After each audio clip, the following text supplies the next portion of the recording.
Buenos días. El tema a tratar con nuestro equipo es pliegues geológicos.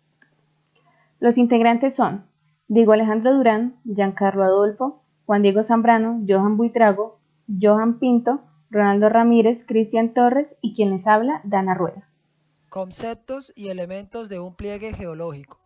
Un plegamiento o pliegue geológico es una deformación de las rocas, generalmente sedimentarias, en la que elementos de carácter horizontal, como los estratos o los planos de quistosidad, en el caso de las rocas metamórficas, quedan curvados formando ondulaciones alargadas y de direcciones más o menos paralelas entre sí. Entre los elementos de un pliegue geológico tenemos el punto de inflexión, punto de los flancos donde se cambia la curvatura de cóncava a convexa o viceversa. También está el plano axial. El plano axial es el que une las líneas de charnela.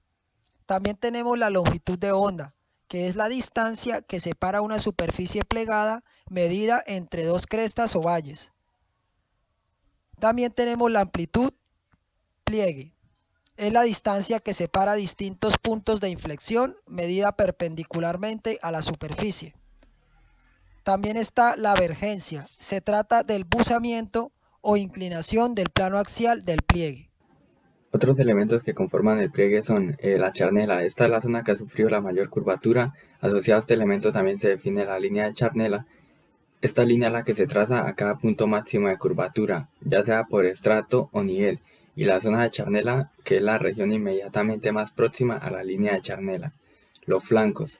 El flanco son las zonas del pliegue que han sufrido una menor deformación en comparación con la charnela. En los puntos más alejados de la charnela es posible que no haya sufrido deformación.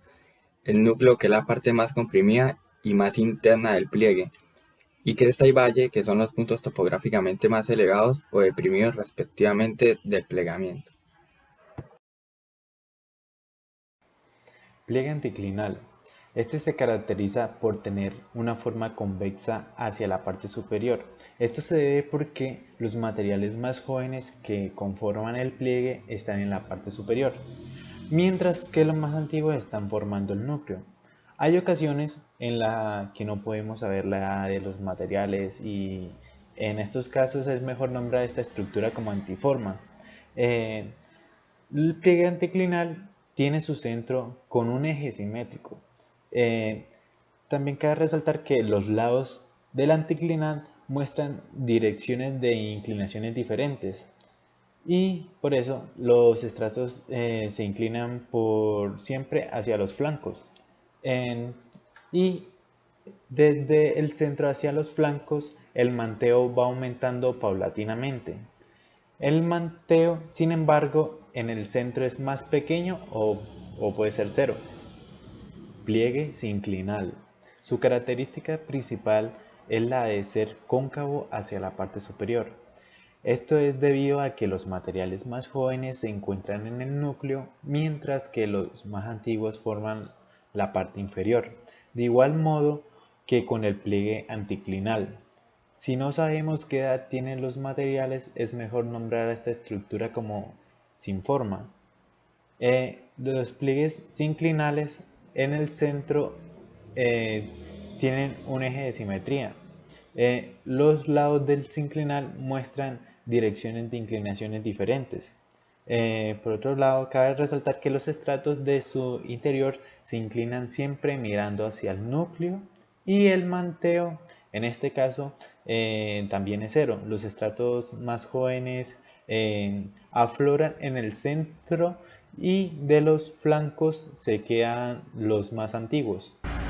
Pliegue antiforme. Este tipo de pliegue es convexo hacia arriba con forma de A y no se alcanzan a diferenciar la edad de las rocas.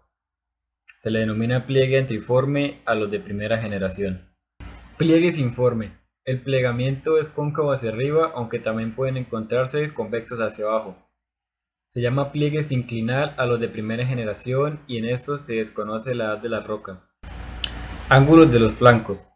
En función de la inclinación o basamiento de los flancos podemos clasificarlos en pliegues simétricos, pliegues asimétricos, pliegues isoclinales y pliegues monoclinales. Los pliegues simétricos se dan cuando Ambos flancos tienen la misma inclinación respecto al plano de charnela. Los pliegues asimétricos se dan cuando el plano axial divide dos mitades totalmente diferentes. Los pliegues isoclinales se trata de aquellos pliegues en el que los flancos se inclinan en el mismo sentido. Muy buenas, mi nombre es Ronaldo Ramírez y a continuación voy a proceder a hablar sobre los pliegues monoclinales, la inclinación de la superficie axial y los pliegues rectos. Los pliegues monoclinales. Para empezar a hablar sobre los pliegues monoclinales tenemos que hacer un énfasis en la palabra monoclinal, la cual es la flexión o inclinación estructural en una sola dirección semejante a un escalón en zonas donde predominan las capas horizontales, como lo podemos observar en las figuras. Los pliegues monoclinales son amplias flexuras que, a diferencia de los anticlinales y los sindiclinales, solo tienen un flanco.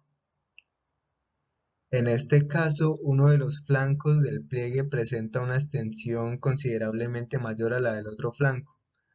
Dentro de esta clasificación también se puede clasificar como pliegues en acordeón o pliegues en cofre, entre otros. La inclinación de la superficie axial es otra clasificación también muy frecuente en la geología estructural y se basa en la inclinación del plano axial, es decir, que se tiene en cuenta el ángulo de buzamiento del plano axial entre 0 y 90 grados. Esta clasificación se puede dividir en recto, abanico, inclinado y tumbado. El pliegue recto son todos aquellos pliegues donde el ángulo que forma el plano axial con el flanco son igual en ambos lados. En este pliegue el plano axial es vertical, como podemos observar en esta figura, el ángulo prácticamente es de 90 grados y se puede considerar que es un pliegue recto. Buenos días, mi nombre es Dana Rueda y les voy a dar continuidad a la inclinación de las superficies axiales. Otro tipo de estas encontramos el pliegue inclinado, el cual se forma cuando un ángulo está entre 85 y 10 grados. Un ejemplo de esta sería esta imagen donde vemos una montaña como tal que está un poco inclinada hacia la izquierda, lo cual no tiene un ángulo exacto de 90 grados, sino que menor. Posteriormente tenemos el pliegue tumbado, que es prácticamente horizontal, estando a un ángulo menor a 10 grados. En estos casos se produce una inversión de los registros estratigráficos. ¿Qué quiere decir?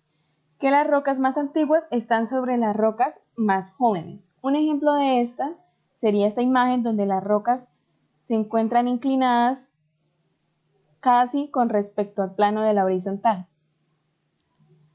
Y por último tenemos el pliegue en abanico,